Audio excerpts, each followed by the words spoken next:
And welcome to my Hebrew channel, Mila Baraika, and we're looking at the Vav. It's one of the smaller letters. It's a half letter, okay? So if you have the box that the Masri or that the square Hebrew text uses, it's half of that.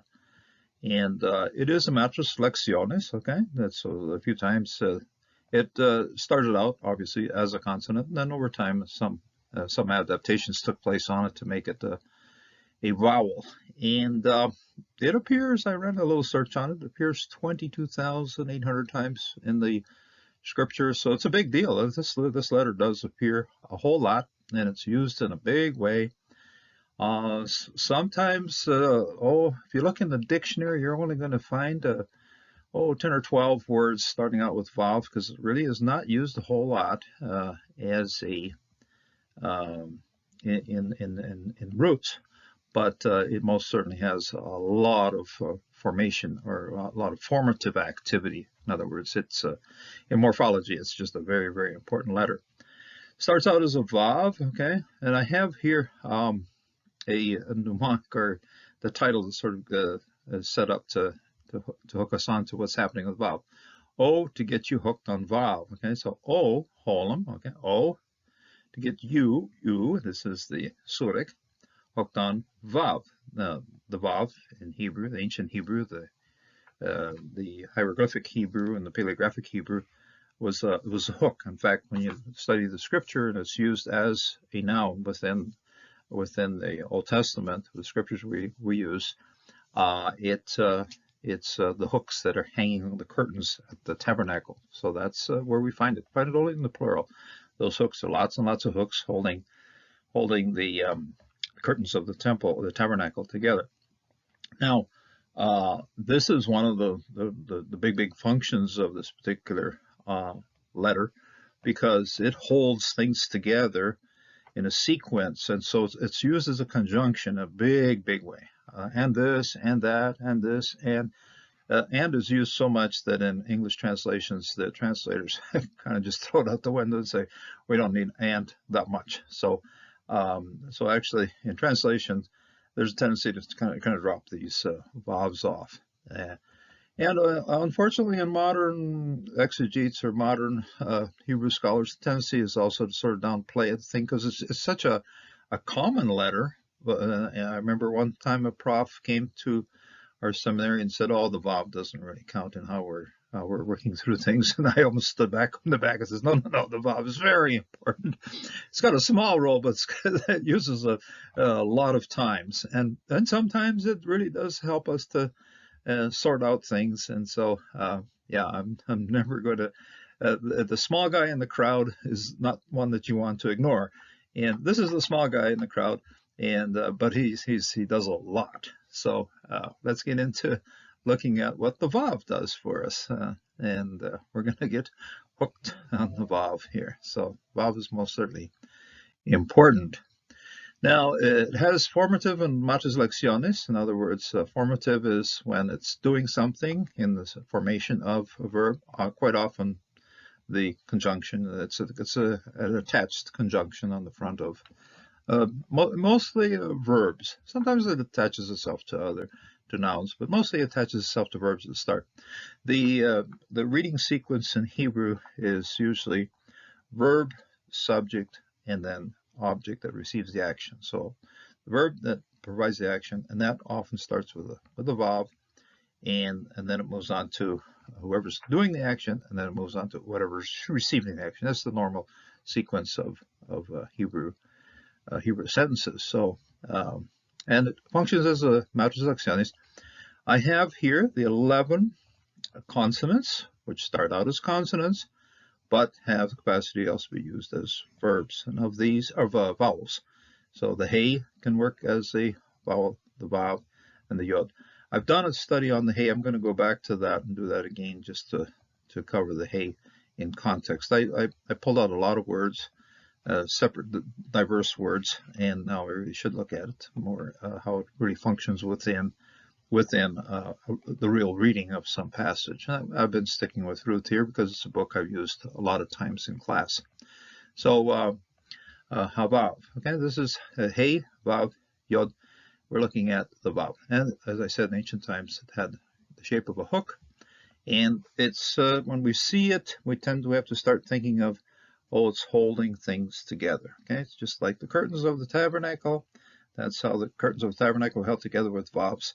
And the Hebrew language is held together with vavs. Okay, so it's one of those things. It's one of those things where the vav has a tremendous. It's a small job. It seems to be a very insignificant job to hold everything together.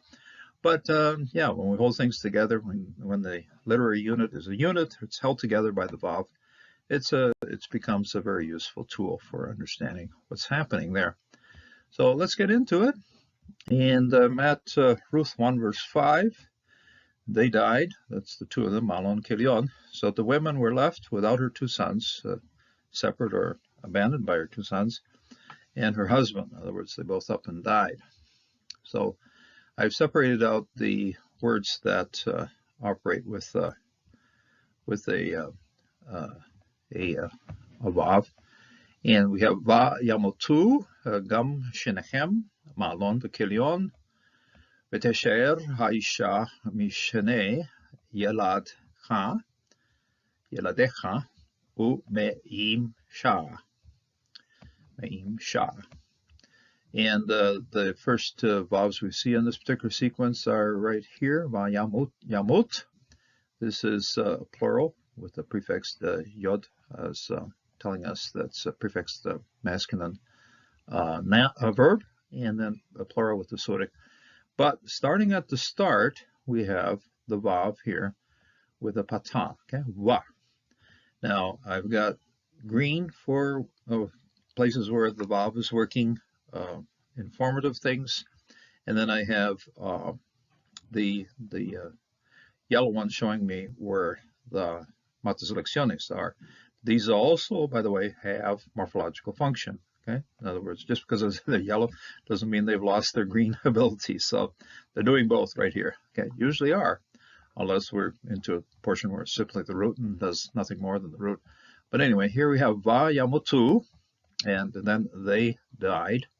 So the vav, the first one here with the patah, is a conjunction, and they, okay, and ya, and they, mut, that is die, okay, reflexive, they are dying, yeah, basically inside themselves too, you know. So yamut to them, okay, so that's a plural form of, and then they died. So, and then they died. We're looking at a narrative sequence here. It's just simple, the simple past with, it's a prefix thing. Now, when you're looking this up in the apps and all of the books and stuff, you're going to have this thing called an imperfect. The other ones that are suffix forms, we don't have a suffix verb here, but the suffix ones are called perfect. Now, I find that very unfortunate. I'm going to do a video on that. I much prefer just the structural description of what happens in the verb, and that is a prefix or a suffix, one or the other. And then from there, the whole matter of the tense of it is from what's happening. And we find this is simply a narrative. So in a narrative, somebody is just telling a story that happened in the past. And so we just keep it very simple. This is the simple past. And both the prefix and the suffix forms, both the imperfect and perfect, can function as simple past. Okay, let's just get that. Let's start out with the very basic stuff here. So don't make it complex. Both of these, both prefix and suffix, especially when you see the whole matter of a narrative sequence with the vav, and this is one of the nice things about the vav here. It just tells you right up front, oh, narration. Okay, here we go. Boom, boom, boom, boom. One of the worst things that a grammar textbook will do for you is to say, oh, the yod here, this yod, the imperfect, has kicked it up to a future tense, and then guess what? The vav kicks it back down to a past tense. No. This is simply a prefix form, and then the vav simply tells us we're looking at a narration, and narration is just going to be a simple story. And most of it, until we get to dialogue or something like that, most of it is just going to be a simple past. So, and then they died, the two of them, Shenehem, Mahlon v'Chilion. Okay, these are the two young guys, Malon, the smooth guy. These are both the weakling, so both of them sickly person actually. So Malon, sickly and weakling, sickly. Malon Bekilion.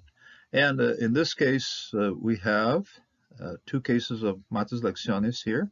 These are both holums. Okay, this one's a holum, that one's a holum. And this one's still a vav. We have here va with a vav with a patin, and ve, a vav with a shava. So it's just simply, but they do the same thing. Just simple conjunction going on here. Okay, va yamutu, va Kilion and Kilion. So, and then they died, the two of them, Malon the Kilion and Teshaer Haisha Mishane Yeladha U Meisha. Then we have a vav here, Teshaer, and we have another surik, which is like a vav, okay, and it is here, I'm going to say right up front, it is a matas lecciones. The Surik has converted this vav into a U. It's one of the few times that a vowel is starting in any kind of word, any kind of syllable word. It's exceptional in that regard. Probably in ancient times, the vav started out as a consonant. If you're listening to the original speaker speaking, it probably went wah. Okay. But we learned it as a surik, okay? So just u, okay? U, just simply like that, and a little tent on the top to show that it's a matas lecciones. So u me jiha, me isha, me isha. So we have matu gam shenahem malon bekilion v'teshaer, and she remained over. She's left over. It's like having selection for a little soccer team or something like that, and then everybody's picked, and then the last one's kind of left over. Shaer. That's what this shaer is here. Teshaer. It's feminine start right here. Some feminine prefix. You've got a masculine prefix with yamatu, but teshaer is a feminine prefix gives you a feminine pronoun start of this particular verb. So it's a feminine start it's a prefix form of shaer, to be left over. And so she was left. Aisha, the woman, okay, has a definite article on the front. And Meshane, from the two of, we've seen this acidic yod a lot in a previous study. And Yeledcha, this one's a yod that's still a vowel. This one's actually a acidic yod, a segol yod, and it has become matas lecciones in yod. Now over here, we have then a surik. So teshaer starts out with a vav and patan. So this is just simply, that means that this one here kept its consonantal work going here. Okay, va, okay, va, teshaer. Okay, so and she was left over. Okay, and so this is simply a formative use of the vav. This one's a surik, and it is matas lecciones, but still has a formative use of doing, actually does the very same thing as it does over here. Okay, teshaer stayed over, and this is from and from. We're not dealing here with a verb. We're dealing here with a preposition attached to a noun, attached to a pronoun in the end. And so, wow, it gets a little bit complex. I'm going to get into that a little bit up here on the passage. U me isha, okay, and from her husband of her. Okay, so it's a pronoun on the end here, feminine pronoun. At the end of this particular word, the antecedent of this feminine pronoun is the author of the teshaer, happens to be Naomi. Now, Naomi is not mentioned here. You have to understand that from the context. So, about teshaer, she was left over. Ha-isha. Now, these are based basically on the same roots, but with some notable differences. We'll start with ish, that was aleph, yod, shin. That's ish is man. Isha, you dropped out the yod, but you add on a hey at the end here to make it feminine, okay? Isha. Now, in this case, there's a mem added to the front, that is from or compared to from her husband, okay? That's a preposition, and then a conjunction in front of that one. Over here is just simply an article added to the front of this particular noun right here, Isha. Now, this one here does not have a mapik. This is a mapik over here. Don't confuse the mapik with surik or with here with dagish. Okay, or here's a dagish. Here's also a dagish. Don't mapik simply tells you to keep the consonantal value of the hey at the end. So it's a good tool for telling you. In fact, I tend to just slide into that custom and just thinking of it as a feminine suffixed pronoun. Okay, feminine suffixed pronoun. Incidentally, it's the same thing as this one. This one's done with the hey comets, and this one's done with a hey and a mapik inside. But the function is the same thing, from her husband and from her children. Okay, from her two children here, and from her husband. So it requires a little bit of analysis to notice that this one's the masculine singular form of ish, and this is the feminine form of isha, and there's some other things happening here in the formation of this particular word. So, and from her husband. So ish is the middle of this particular formation here. And then she arose with her daughters-in-law to return from the country of Moab, for she had heard in the fields of Moab that Jehovah had visited his people to give them food. Okay, latet lachem lachem. Very interesting sequence here. In fact, if you just look at it really quickly, it all looks the same, but they are very different words here. Okay, latet lachem lachem. But takom, this is a kamis hatuv, and unfortunately, the transliteration of Bart and of Blue Letter Bible doesn't catch the kamis hatuv. They'll put this one down as an a. It is an o. Okay, takom. Okay, takom right here. So you notice here, this kamis is a normal kamis, an open syllable, accented open syllable, and so it's an a. No, it's a bata. The first one's a bata, next one's a kamet. Then this kamet here is a closed syllable, and it's going to be pronounced o. Okay, takom. He, her, she, she rose. Kalatecha and her daughters-in-law. Kalatecha is kalat based on the base root of kol, making something whole. Kalat, a daughter-in-law, same as a bride, means that makes the family whole. Okay? Kalatecha. Beteshav, and she returned. Okay, tashav. Batashav. Now, we have conjunctions here, va, with the pata. So this is a morphological or formational work of the vav here. Va, just simply conjunction with the pata. Va, takum. And this is simply ve, kal, techa. And this is her daughter-in-laws, okay? Her daughter-in-laws. It's plural because the segol yod here at the end, makes it a construct form. Now in the construct we have then the pronoun, the feminine singular pronouns suffix to the end of this particular chain, her daughter-in-laws then, and her daughter-in-laws. So both of these vowels here are working in formation. They're still consonants. They haven't swapped over to being vowels here. So just keep your eyes on that. The norm is to stay as a consonant, and it's only when it's needed that it will be used as a vowel. Okay, Batashav, and she returned. Okay, she returned. Again, same prefix, tau, feminine prefixing here, and here. Blue Letter Bible, Bart's going to call these imperfects. I just simply consider them simple past because the narration is going to tell you that. Okay, the narration just read it here. It's just simple past. Translation is great, and we don't have to play games with whether it's imperfect or perfect. It's simply working as a simple past. Okay, takom, he, vekelatecha, vetashav, and she returned. Mishdeh, from the fields of, so Moab, from the fields of Moab.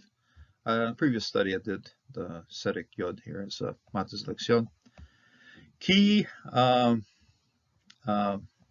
Shama, okay, because she heard. So we have here this simple va, like the previous two vavs were like this one and that one. Those are just simple consonant forms with morphological use as a conjunction. Okay, and she returned Moav. Then this one does have Holam in the middle here. The little dot on top of that vowel makes it a Holam. And so the Holam is most certainly Matas Lecciones. I don't have a green one here. Why? Because this is just the root already there. And the root has come to us. You look it up as a root. It is Moav. When the original word was formed, there was some work, of course, putting the mem on top of the aleph bet, but we are working with this one now already as a well-formed name, Moav. And she rose, daughter lost her, and she then and her people, his people, okay, the antecedent of this one is Jehovah, here, Jehovah. So, Vetakom hi ve'karatecha ve'tashav mishde Moav ki shama. Okay, this then, okay, what we have had here is prefix forms of the verbs, okay, takom, tashav. So these are prefix forms of what's happening here. Literal Bible and the other apps are going to call this thing an imperfect. It's just simply prefix form. And all of a sudden here we have a suffix form. But nothing much has changed in what's happening over here. Okay, so shama, she heard, feminine ending here. Okay, we're going to get into what the hey is doing, and we're going to see the feminine ending here of this particular verb. And she heard, because she heard, ki bishte in the field of Moab. Okay, in that field. It's interesting in that we've seen numerous times shtei, in other words, shin dalet yod, as a construct plural, and all of a sudden we drop it to a singular, okay, in the field, in the country. Now translators take it, oh, something different happened here. Yes, something different did happen. Means that instead of talking a whole bunch of fields over Moab, she'd gotten used to one field, one place, and so this is in a singular then, Beshdei. Moav, of Moab. Ki pagad, because visited, okay, visited, and this one here is a suffix form with a hey. This one's also suffix form. There's nothing on here actually. This is the base root, and if all Hebrew verbs would be like this, it'd be much simpler for us just to learn the base roots. This is what the basic root is here. Pagad, okay, to visit, and God's visit, Yehovah, is always with a purpose. It isn't a social visit. When God visits, he does so here. In this case, he's visiting them to bring food, but can also visit the iniquity, visit the punishment, visit the justice. This word is used a whole lot. When Jehovah comes to visit, something happens, either punishment or blessings. And in this case, most certainly blessings, okay? So et amo, his people, okay, to his people, et amo, and then I have here, this one as a Matas Lecciones, it's a holum, so it is Matas Lecciones right here, amo. And the morphological use of this particular holum is that it is a suffixed pronoun. Whose people? His people, Jehovah's people. Okay? We've seen a suffix pronoun here with that's feminine. This one's masculine, okay? Because it's masculine because we're referring here to the reference antecedent is Jehovah. Okay, Ve'amo. Latet, lacham. See, there are no holums or vowels in any of these, but I want to get into a little bit. This one, incidentally, is to give, and the middle tau is the only thing that's left over of natan. The front one here is preposition. The second one here is the construct ending of an infinitive. So we got la tet, to give, lachem, to them, okay? So this is a preposition. Incidentally, this one's a preposition in front of a verb. This one's a preposition in front of a personal pronoun, plural, to them, okay? Lachem. Now, this is a full root here. We've seen it already 3 or 4 times in our passage. Maybe you didn't recognize it as part of the name Bethlehem. And here it is, house of bread. To give them bread, to give them food. Okay, so bread represents food. So lachem. Take a good look here. This is a chet, and that makes it, that sort of drives it home that this is bread. This is food. These are hays. This one's a hay. Lachem, lachem. I sometimes think that whoever wrote this particular passage put it in there so that Hebrew professors could spend some time explaining what's happening in this little sequence here. Betetse, and so she set out, and so this is a vav, a formative work for the vav, and it's conjunction, and all it does is make this, and it hasn't bumped itself out to a matus lecciones, not a vowel here. It's still just a consonant. Va, okay, va, tetse, min hamakom asher hayata, shama ve'shte kelotecha, ima ve'telakkeina, b'derech lashuv el aretz Yehuda. And so she set out, tatse. I like this tatse, because it's a feminine of setting out, okay?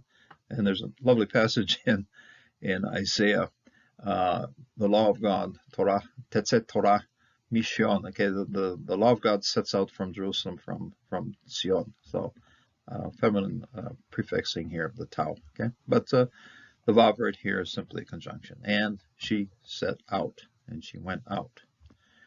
She left, okay? So she set out from that place. And makom has right here, has a holum in it, and the holum is most certainly a matus lecciones. This vav is working as a vowel right here, makom, okay? Kom is built up from we've seen the verbal form of this one already, takom, and now we just see the name form of it, that place, the place, from the place. She set out from this place, and then she went walking, and they went walking. This is one of the reasons I study the book of Ruth. It's one of the few times we're going to be able to see feminine suffixed forms, or prefixed forms that do have suffixes. Okay, but it's one of the few times you're able to see feminine plural suffixes on verbs, and they aren't that common really. Most of the Bible has just simply masculine forms, but here we do have feminine forms here. There are lots of feminine forms in the Bible that sometimes surprise us. Hokmah is feminine, Torah is feminine, and also whenever we're talking about cities or countries, they're often feminine. And of course here we're talking about a couple of women, 2 or 3 women, 3 women actually at this point, and of course those are feminine. So Teshe means hamakom asher hayata, shema, in which she was there. Reshte kelatecha. Now shte has ushte, okay, has the sudik on the front, and that most certainly is a matus lección. Have a nice little yellow face showing it. Should have had also a green face right here because this sudik is working as a conjunction here. And her 2, okay, and her 2 kelatochetsu, her 2 daughter-in-laws, kelatecha, so it's and her 2 daughter-in-laws. Okay, we've seen shene as masculine, but this is feminine. Okay, shte, okay, and 2 of her daughter-in-laws. Telachna, and they walked. Okay, they went. Let's do a little analysis here of this particular verb. The first one here is the vav with a patah, which is a conjunction, okay? And it's a morphological formative form of this particular vav. It's simply giving us the conjunction and, okay? And here, and they. The tau is a prefix, okay, for the prefix plural here. The lamed kaf is the root of halach, okay? Hey lamed kaf, the hey in front here has lost is gone, disappeared. The Dagesh in some way tries to remind us that it might have been something there before, but telakach, so you have a pheresis on the base root, and the base root then accepts the first letter of your verbal formation, which is a tau right here. So te, lach, na. And then this is feminine plural suffixing on the end of this verb right here. So they went walking, okay? Telachena, okay? Telachna. We're going to run the kaf here silent because it doesn't have a dagesh, okay? So telach. And the shava right here is not going to be pronounced. This isn't here either in the transliteration. Why? It's simply closing off the syllable. It's a closed syllable. It's a short vowel inside the syllable. And so the shava does the job of just closing. I'm going to have a separate program on how we use shava. It's a little bit involved, but once you sort the system, it works. Okay, telakechna, and they walked, they went. Bederach leshuv la'aretz Yehuda. They went on the road to return to the land of Judah. And now we get up to the last couple words in our passage here. I think we're also to the last slide, so we're going to be closing it up pretty soon. Vateshe min hamakom asher hayata shema beshte ushte kelatecha ima ve'telechna baderech lashuv la'aretz Yehuda. The last two words that we're looking at here is lashuv. This is to return, okay? Shuv is, that's how we're going to find it in our dictionary and also in the apps that we're looking at that use the Strong's Concordance to sort out these words here. And this one's going to appear as shuv. Shin surik bet, okay? Shuv, to return.